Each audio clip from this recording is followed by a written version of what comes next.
I've often wondered, how do the Jetsons and the Flintstones exist at the same time? I don't think it's time travel.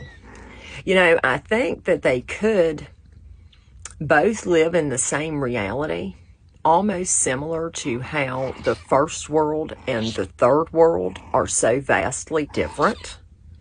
There's an enormous difference in technology and lifestyle. One of my best friends lives in Africa, and he can't imagine the way that I live, and I really can't imagine the way that he has to live. And there's no reason that he should have to, other than some type of gain is being made by the system. It's literally like two different worlds. There also has to be a reason that there's not really a second world. Now, allegedly, there was a second world, and during the Cold War, it represented the communist and socialist communities in the Soviet Union.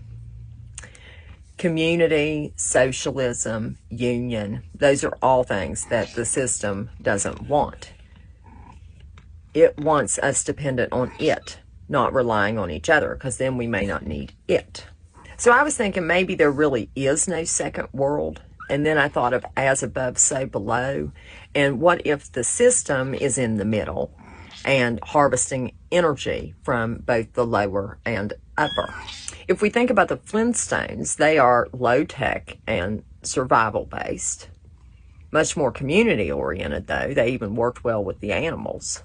And the Jetsons are luxury and hyper-technology-based. The middle of these would be a balanced, sustainable space.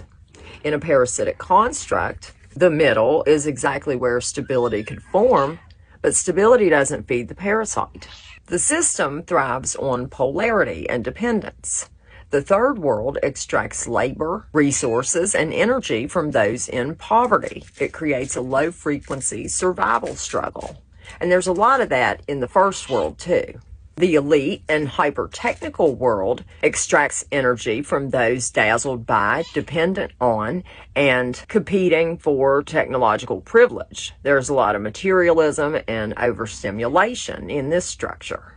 The middle of this spectrum would be one of independence, self-sufficiency, and a healthy blend of physical and spiritual agency, which is a dangerous place for the system because it could collapse the whole harvesting model. The absence of a second world may not be a natural gap, but a designed absence so that the system can feed off of both sides simultaneously. It's like the parasite is calling out to both extremes. Keep them aware of each other just enough to create envy, fear, and aspiration, and the flow of energy between them always runs through the middle where the parasite sits. Just a thought. Have a good day.